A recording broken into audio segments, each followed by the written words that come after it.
de cet endroit, je peux être la même. Et à travers ces moments que nous passions, je sais que le Seigneur va faire quelque chose avec moi et surtout dans ma famille. Je vais pouvoir les asseoir, nous allons pouvoir passer des moments de prière, Amen. Des moments d'exhortation. Je sais que ça va peut-être pas être facile, mais le Saint-Esprit est avec moi. Amen. Donc je rends gloire à Dieu pour ces temps. Amen. Adieu. Alléluia. Amen.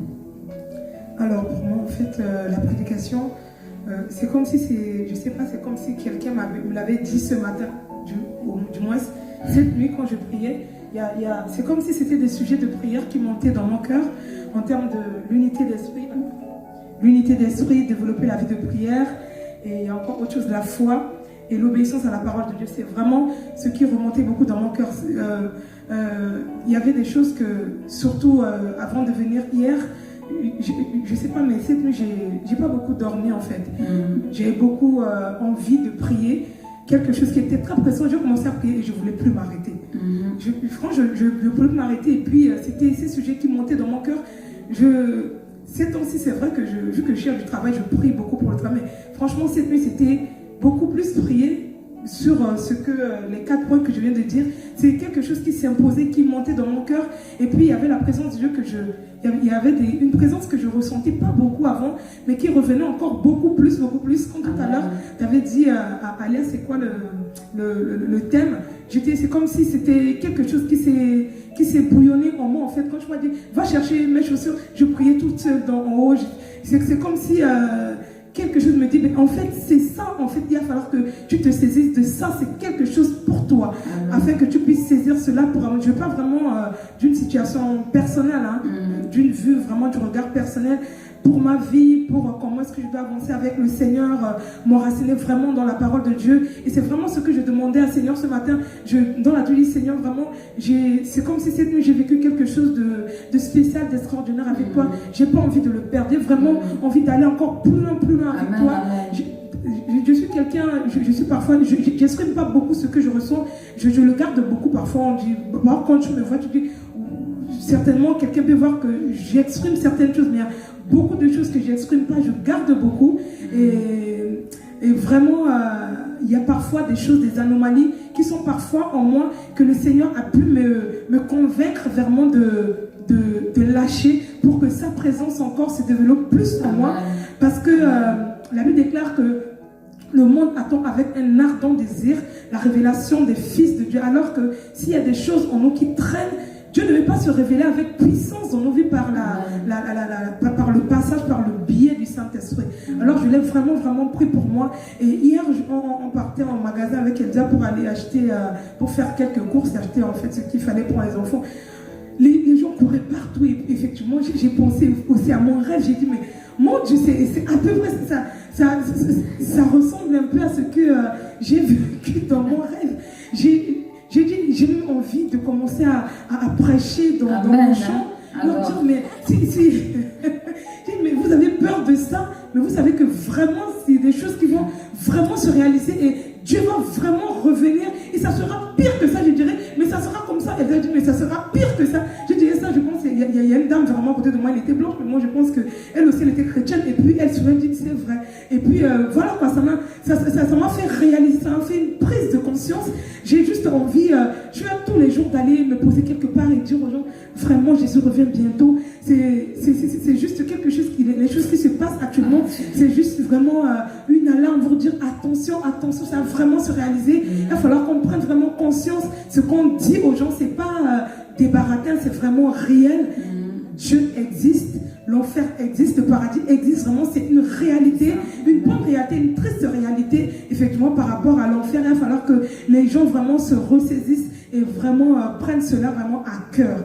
Donc pour moi vraiment c'est un boost, comme Axel l'a dit, c'est une remise en question également, mais ça me donne vraiment envie encore de me consacrer, la mise à part, et envie également d'aller encore parler aux gens. Ça m'a donné de ne plus avoir peur. Ça a enlevé la peur en moi et ça m'a donné envie d'aller vraiment le dire, parce que ce que nous vivons, si tu n'arrives pas à le dire aujourd'hui pour quelqu'un, vraiment l'enlèvement va arriver et tu n'as pas su le dire à quelqu'un. Et Dieu va certainement te demander des comptes. Et ça m'a vraiment donné vraiment envie de rester dans la présence de Dieu et demander vraiment la direction du Seigneur afin d'avoir la sagesse, comment faire pour qu'il puisse nous utiliser efficacement pour sa gloire. Amen. Voilà ce que moi j'avais.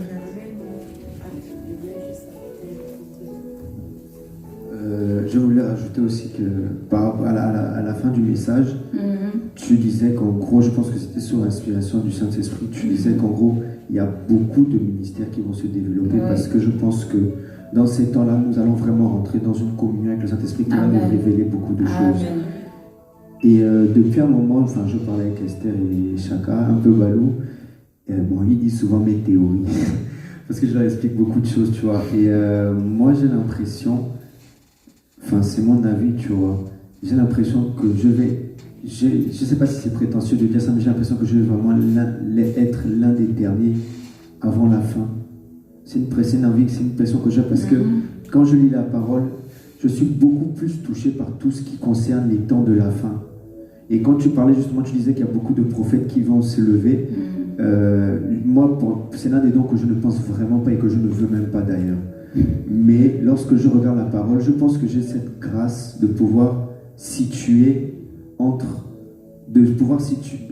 guillemets, situer ce qu'on dit dans la parole et situer sur ce qui se passe dans nos temps. Et je pense que c'est l'une des qualités que le prophète doit avoir pour pouvoir situer le peuple par rapport à ce qui arrive et dans quel temps on est. Et donc c'est ça. Et deuxième chose, dans toutes les clés que tu as lues, pendant que tu disais l'obéissance, je regardais toutes les clés qu'on avait eues avant, je me disais, mais on nous donne tout le temps la même chose, tu vois. Et quand on arrive au 7e, on a donné la conscience de Dieu. Et je me suis dit, la conscience du Saint-Esprit, je me suis dit, en fait, c'est ça qui manque. Et que c'est sûrement aussi une piqûre de rappel pour dire qu'en fait, les bases ne sont pas encore stables pour pouvoir aller plus loin. Donc je pense que c'est ça. Ok, amen.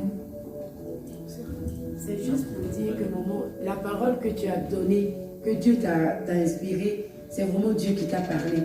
Parce que ce matin, dans la voiture avec Valentino, Esther, c'est bizarre, mais on avait commencé à parler de tout ce qui est en train de se passer. Et même on disait tous les trois que ce qui est en train de se passer est une prise de conscience. Ça doit mener les personnes à chercher encore plus Dieu. Parce que c'est notre comportement, c'est notre attitude qui a engendré cela. Et si cela peut permettre d'ouvrir les yeux à certaines personnes, vraiment ça va être bien. On parlait de ça tous les trois et Dieu fait les choses comme il veut. Et on arrive ici, tu nous parles de ça. Moi, ça me fait sourire. J'ai dit, bon, donc Dieu, vraiment, c'est comme ça qu'il parle. Parce que nous, on ne peut pas savoir comment est-ce que les choses se passent. Quelquefois, on pense que ça vient comme ça par la volonté peut-être que de l'homme ou bien du pasteur ou de la personne. Alors que c'est Dieu qui inspire. Donc, avant même que tu ne parles, déjà, nous, c'est comme si on avait déjà ciblé les points. Les points les plus importants. Et tu n'as fait que confirmer. C'est tout ce que je voulais dire. Vraiment, que Dieu continue de t'inspirer. Ah, Dieu. Amen, amen, amen. Et puis, je voulais dire une dernière chose. Excusez-moi. Non, excusez-moi, c'est juste que, en fait... en ce moment, je lis plus ou moins beaucoup et j'ai remarqué qu'il y a aussi, en fait, ce matin, j'étais en train d'adorer, en me préparant pour venir et j'ai reçu quelque chose dont je te ferai part plus tard. Et c'est une idée pour l'évangélisation, en fait. Et ça m'est venu par rapport au verset de Thessaloniciens. Dans 1 Thessaloniciens 5, au dernier verset, en fait, l'apôtre Paul dit « Je vous en conjure que cette lettre soit lue par tous. » Et j'ai regardé les différentes manières par lesquelles Paul termine ses chapitres. Et c'est la seule lettre où il demande à ce que ce soit lu par tous, en fait. Et je me suis dit qu'il y a quelque chose. Et du coup, j'ai relu et j'ai compris que c'est la seule lettre où il parle un peu clairement de l'avènement, tu vois. Et je me suis dit, de l'enlèvement. Et je me suis dit, il y a quelque chose dans ce verset-là, en fait. Parce que, c'est juste ça, en fait. Donc, je pense que je t'en parlerai plus tard. Amen, amen, amen. Vraiment, amen.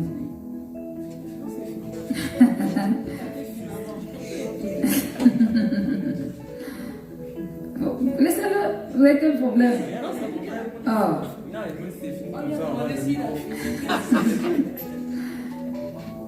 Que Dieu soit béni. En tout cas, j'avais beaucoup de messages, mais c'est celui-là qui a été sélectionné. Donc, que notre Seigneur soit glorifié. Et j'espère que j'ai été comprise. C'est mon souci surtout.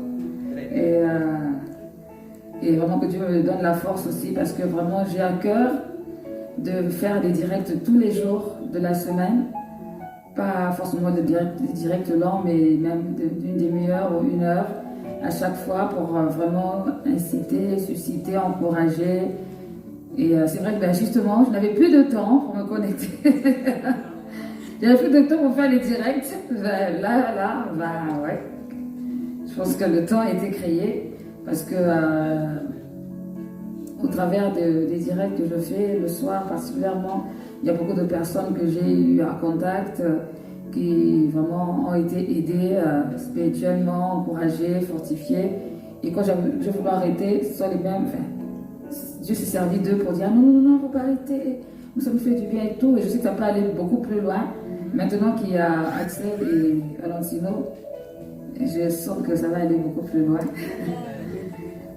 Via Instagram, mais aussi avec un autre frère qui va venir ici pour nous aider dans la communication, parce qu'il y a une émission qui va se créer sur les directs que je fais sur les dimanches soirs. Donc la partie où je prêche toute seule, et puis la partie la semaine d'après, il y a des questions qui sont posées sur la base de ce que j'avais prêché la semaine d'avant. Et je pense que ça, c'est un projet qu'on avait depuis longtemps.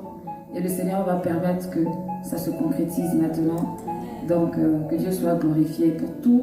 N'oubliez pas de prier pour tous les projets de l'Église, tous les projets, les connus et les inconnus.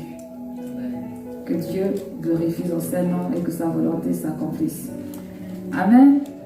Bon, vous avez emmené vos offrandes. Il y a les offrandes. On peut arrêter le YouTube. Ah, t'as pas arrêté? Non, tu peux arrêter.